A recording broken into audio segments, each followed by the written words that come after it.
இருக்கும். அதுதான் நீர் பூத்த நெருப்புன்னுவாங்க. அந்த மாதிரி வந்து நம்முடைய தமிழக வெற்றி கழகத்தினுடைய இளம் சிங்கங்கள்லாம் ஒரு அமைதியா இருந்திருக்கிறாங்க. இவ்வளவு நாளா யாரும் எதிர்பார்க்கல. நம்முடைய விஜய் அவர்கள் கட்சியே 2 ஆண்டுகளுக்கு முன்னாடி தான் தொடங்கினாரு. ஆனா பாத்தீங்கன்னா இந்த அளவுக்கு சிறப்பா தமிழ்நாட்டில் எடுத்ததுமே ஆட்சி பிடிச்சிருக்கிறாங்க. இந்தியாவிலேயே வந்து ஒரு அரசியல் கட்சி தான் தொடங்கி தான் சந்திக்கின்ற முதல் பொது தேர்தலையே ஆட்சியை பிடிக்கிறது முதல்ல வந்து எம்ஜிஆர் தான். இந்தியாவுக்கே வந்து தமிழ்நாடு தான் வழிகாட்டியா இருந்தது. முதல் எம்ஜிஆர் தான் 72ல கட்சியை தொடங்கினாரு. அவர் சந்தித்த முதல் சட்டமன்ற பொது தேர்தல் 77 வந்தது. அதுல எம்ஜிஆர் முதலமைச்சர் ஆயிட்டார். அதற்கு அடுத்தபடியா பாத்தீங்கன்னா ஆந்திராவில் NT ராமாராவ் அவர் அப்படித்தான் இங்கே எம்ஜிஆர் இடத்துல வந்து ஆலோசனை கேட்டு ஆந்திராவில் கட்சி ஆரம்பிச்சாரு. அவர் வந்து நமது தேசம்ன்ற மாதிரி ஒரு படம் எடுத்தார். மனதேசம், தெலுங்குல மனதேசம்னு ஒரு படம் எடுத்தாரு. அந்த பேரையே கட்சிக்கு வைக்கலாம்னு நினைச்சு எம்ஜிஆர் வந்து பேசினார். அப்ப எம்ஜிஆர் சொன்னார், வேணாம், நீ படத்துக்கு வச்ச பேரை வைக்காத, வேற ஏதாவது வை. அப்ப என்ன செய்யலாம், தெலுங்கு தேசம் வை அப்படின்னு சொல்லிட்டு எம்ஜிஆர் தான் சொல்லி ஆந்திராவில் அவர் போயிட்டு தெலுங்கு தேசம் கட்சி ஆரம்பிச்சார். அவரும் கட்சி ஆரம்பிச்சு தான் சந்தித்த முதல் தேர்தலையே ஆட்சியை கைப்பற்றினார். அதே மாதிரி பாத்தீங்கன்னா அஸ்ஸாம்ல அங்க ரொம்ப குறைச்சல் கொடுத்தானுங்க இந்த அரசியல்வாதிங்க. அங்க மாணவர்கள் அமைப்பெல்லாம் ஒன்று சேர்ந்து ஒரு புரட்சி செய்தாங்க. அப்போ இந்த அயோக்கிய அரசியல்வாதிகளுக்கு எதிர்ப்பா நாம ஒரு புரட்சியை ஏற்படுத்தணும்னு சொல்லிட்டு அங்கே மாணவர்கள் கிளர்ந்து எழுந்தார்கள். அந்த கிளர்ச்சி தான் அங்கே அஸ்ஸாம்ல அஸ்ஸாம் கன பரிஷத் என்ற பெயரில் மாணவர்களுக்கு ஒரு அமைப்பு உருவாக்குனாங்க. அந்த அஸ்ஸாம் கன பரிஷத்தினுடைய தலைவராக அந்த மாணவர்களுக்கு பொறுப்பேற்றவர் தான் சந்தித்த அந்த முதல் தேர்தலையே ஆட்சியை கைப்பற்றினாங்க அவங்க. அதே மாதிரி பாத்தீங்கன்னா இந்தியாவில் 4வதாக டெல்லியில அரவிந்த் கெஜ்ரிவால் அவர் அப்படித்தான் கட்சி ஆரம்பிச்சு தான் சந்தித்த முதல் பொது தேர்தலையே ஆட்சியை பிடிச்சார். அதற்கு அடுத்தபடியா பாத்தீங்கன்னா இன்னைக்கு இந்தியாவிலேயே 5வதாக தான் கட்சி ஆரம்பித்து அதனையும் இப்ப நான் சொன்ன கட்சிகளாவது கட்சி ஆரம்பிச்சு ஒரு 3 வருஷம் 4 வருஷம்.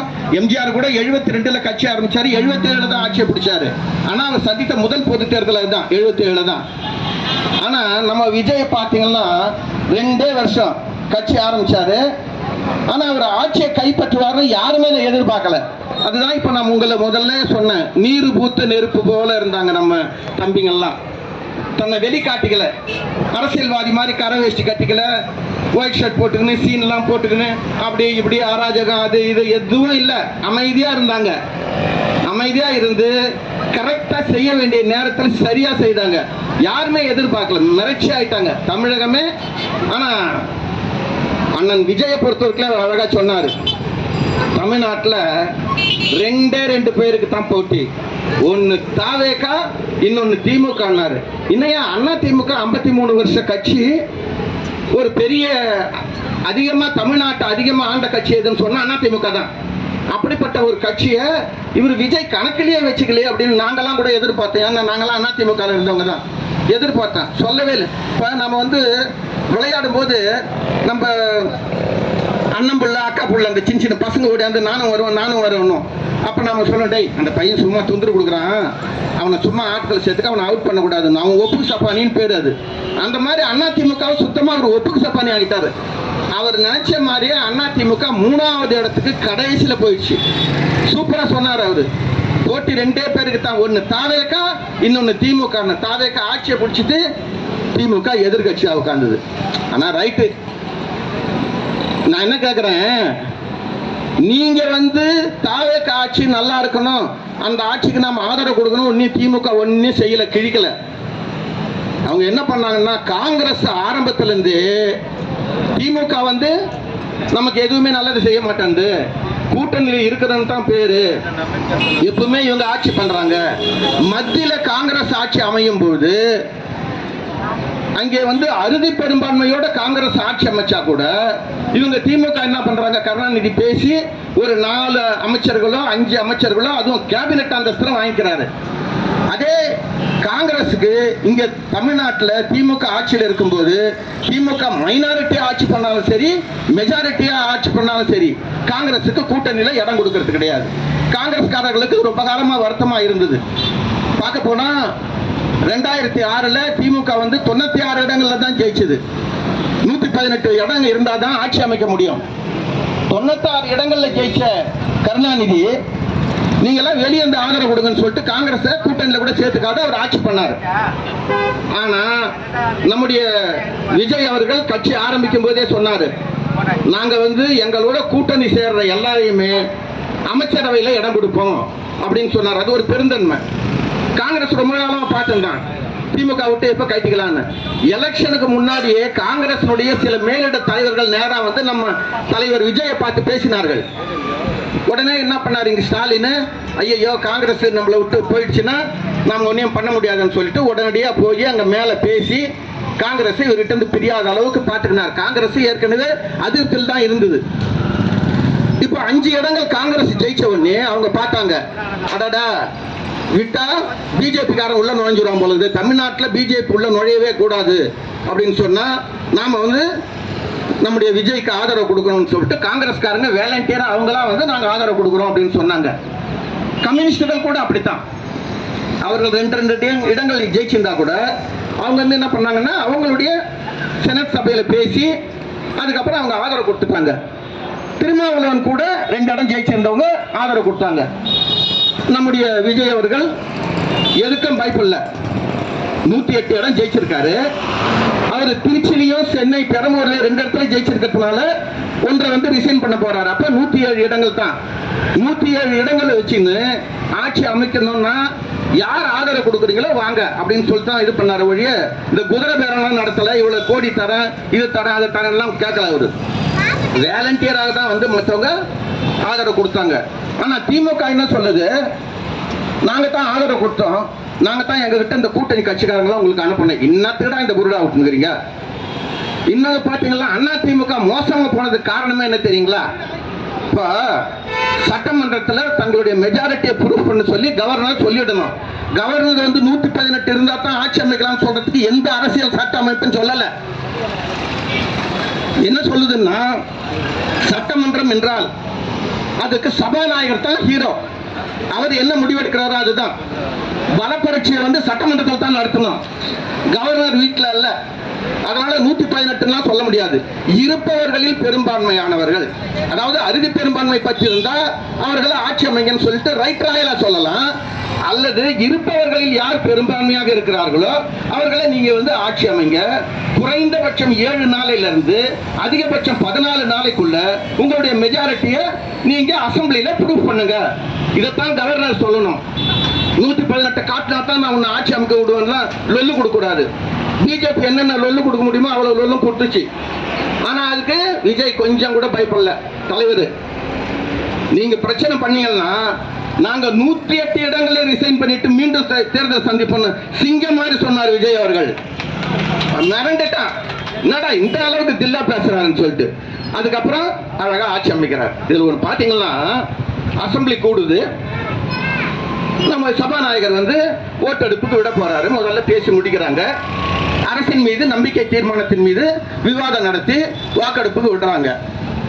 திமுக பாத்தீங்கன்னா 59 இடங்களையும் அவர் என்ன சொல்றாரு, உதயநிதி நாங்க வந்து இந்த ஆட்சிக்கு ஆதரவும் கொடுக்கல, இந்த ஆட்சியை எதிர்த்தும் வாக்களிக்கல, நாங்க வெளிநடப்பு செய்யறோம் அப்படின்னு சொல்லிட்டு ஒரு கௌரவமா உதயநிதி எழுந்து 59 பேர் வெளியே போறாங்க. தேமுதிக இந்த விஜயகாந்தோட சம்சாரம் பிரேமலதா இருக்காங்கல்ல, அவங்க ஒரு இடம் ஜெயிச்சிருக்கிறாங்க. அவங்க அவங்களுடைய புள்ள விஜய பிரபாகரனுக்கு நம்ம முன்னாள் அமைச்சர் ஏழோட பொண்ணை கட்டுறதுக்கு இருக்கிறாங்க. அதனால திமுகவோட டைப்ல இருக்கிறதுனால அவங்க வந்து நம்ம விஜய்க்கு ஆதரவு கொடுக்க முடியாது. ஏற்கனவே வந்து விஜயகாந்த் வந்து நம்ம விஜய் மேல ரொம்ப ஆசையா இருந்தவர் தான். அதனால அவங்க வந்து ஏழாவது பொண்ணு தன் பிள்ளைக்கு கட்டுறது இருக்கிறதுனால அவங்க என்ன பண்ணிட்டாங்க, திமுகவோட சேர்ந்து வெளிநடப்பு செய்யறாங்க. அப்ப 60 பேர் 59 திமுக, ஒரு இவங்க விஜயகாந்த் சம்சாரம் தேமுதிக, மொத்தம் 60 பேர் வெளியே போறாங்க. அப்ப ஒரு 5 பேர் அதாவது பாட்டாளி மக்கள் கட்சி வந்து தலைவர் விஜய் அவர்களை ஆதரிக்கணும்ன்ற முடிவில் இருக்கிறாங்க. ஆனா எடப்பாடி அவங்களை நோன்றாரு, எங்க கூட்டணியில இருந்து நீங்க ஜெயிச்சுட்டு நீங்க ஆதரவு கொடுக்க கூடாதுன்றாங்க. அதனால பாட்டாளி மக்கள் கட்சி முழிக்கிறாங்க. அதே மாதிரி பிஜேபி அவங்க மேலிடம் சொல்லிட்டாங்க, நீங்க ஆதரவும் கொடுக்காதீங்க, எதிர்த்து இது பண்ணாதீங்கட்டாங்க. ஒரே ஒரு இடம் தான் பிஜேபி. ஸோ 4 பாமகவும் ஒரு பிஜேபி 5 பேர் என்ன பண்றாங்க, நாங்கள் நடுநிலை வகித்து அசம்பிளிக்குள்ள உட்காருவோம், மட்டும் வாக்களிக்கவும் மட்டும், எதிர்த்து வாக்களிக்க மட்டும் உட்காந்துடுறாங்க. சரி, ரைட்டு. இப்ப மீதி இருக்கிறது யாரோ அவங்க வாக்களிக்க போறாங்க. அப்படி வாக்களிக்க போகும்போது நல்லா ஒண்ணு பாத்துங்க, அசம்பிளியில மொத்தம் தமிழ்நாட்டினுடைய எண்ணிக்கை 234. அந்த 234ல ஒரு இடம் வந்து திருச்சியில தலைவர் வந்து ரிசைன் பண்றாரு. ஸோ மீதி 233. அதுல ஒன்று வந்து சபாநாயகர் தேர்ந்தெடுக்கப்பட்டாச்சு. மீதி 232 இடம். இந்த 232 இடத்துல சரிபாதிக்கு மேல பெற்றால் அவங்க ஆட்சியை தக்க வச்சுக்கலாம். ஆனா 59 திமுகவும் ஒரு தேமுதிகவும் 60 பேர் வெளியே போயிட்டாங்க. அப்ப வெளியே போயிட்டாங்கன்னா அசம்பிளில பிரசன்ட்ல எத்தனை பேர் இருக்கிறாங்களோ அதுல சரிபாதி அப்படின்னு சொன்னா ஈஸியா நம்ம தமிழகத்தினுடைய முதல்வராக வரப்போகின்ற, அப்போதைக்கு முதல்வராக வரப்போகின்ற நம்முடைய தலைவர் விஜய் அவர்கள் ஈஸியா ஜெயிக்கலாம். அவருக்கு யாருடைய ஆதரவும் தேவையில்லை. அப்படி இருக்கும்போது கொஞ்சம் கூட வெக்கமே இல்லாத இந்த எடப்பாடி என்ன பண்றாரு, ஜெயிச்சிருக்கிற 47 பேர்ல 25 பேர் அங்க போயிட்டாங்க. நம்முடைய தளபதிக்கு, நம்முடைய தலைவருக்கு, நம்முடைய கேப்டனுக்கு, நம்முடைய தெய்வத்துக்கு, விஜய்க்கு ஆதரவு கொடுக்கணும் என்ற நோக்கத்தோட 25 பேர் அந்த பக்கம் ஆதரவா நிக்கிறாங்க. மீதி 22 பேரை வச்சுக்கின்னு இந்த ஆளுக்கு அறிவு வேணா, நம்ம 22 பேர் ஓட்டு போட்டா அவரை தோக்கடிக்க முடியாது, 47 பேரும் இந்த பக்கமே இருந்து போட்டா கூட தோக்கடிக்க முடியாது. ஏன்னா 60 பேர் வெளியேறிட்டாங்க, 5 பேர் நடுநிலை வைக்கிறாங்க. 65 பேர் போயிட்டா மீதி இருக்கிறவங்க அசம்பிளியில் என்ன பிரசன்ஸோ அந்த பிரசன்ட்ல 50%க்கு மேல 51% இருந்தா அவர் ஆட்சியை தக்க வச்சுக்க முடியும். அதனால நம்ம ஒன்னும் பண்ண வேணாலும் ஒழுங்கு மரியாதையா இவரா ஹானரபிளா எழுந்து வெளியே போயிருக்கோம். எடப்பாடியார் சூடு சோரணம் இல்லாத எகுத்து ஓட்டு போட்டான். அந்த ஆளு 22 பேர் போட்டு என்ன பண்ண, ஒன்னுத்துக்கும் பிரயோசனம் இல்லாத அசிங்கப்பட்டு போன நம்முடைய தலைவர் அருமையா ஆட்சி இது பண்ணிட்டாரு. இப்ப பாத்தீங்கன்னா ஒவ்வொரு கட்சி ஆட்சி அமைச்ச உடனே சம்பாதிக்கணுன்றதுக்கு என்னென்ன வழிவகைகள் அமைக்க முடியுமோ அதை தான் மெயினா பார்ப்பாங்க.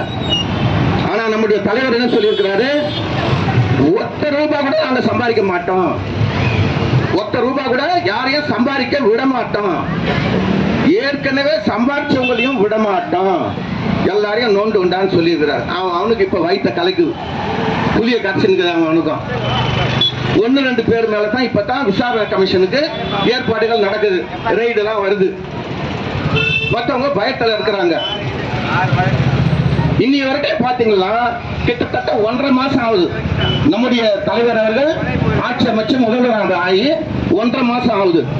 அப்படி இருக்கும்போது இந்த 1.5 மாசத்துல இதுவரையில 1 ரூபாய் கூட யாரும் லஞ்சம் வாங்கக்கூடாதுன்னு சொல்லிட்டு அமைச்சர்கள்ல இருந்து, அதிகாரிகள்ல இருந்து, கீழ்மட்டத்தில் இருக்கிற சாதாரண ஆபீசர்ஸ்ல இருந்து, லேபர் உட்பட யாருமே லஞ்சம் வாங்காத அளவுக்கு ரொம்ப ஸ்ட்ரிக்டா பார்த்துட்டு இருக்கிறாரு. எவனும் இங்க சம்பாதிக்க முடியாது.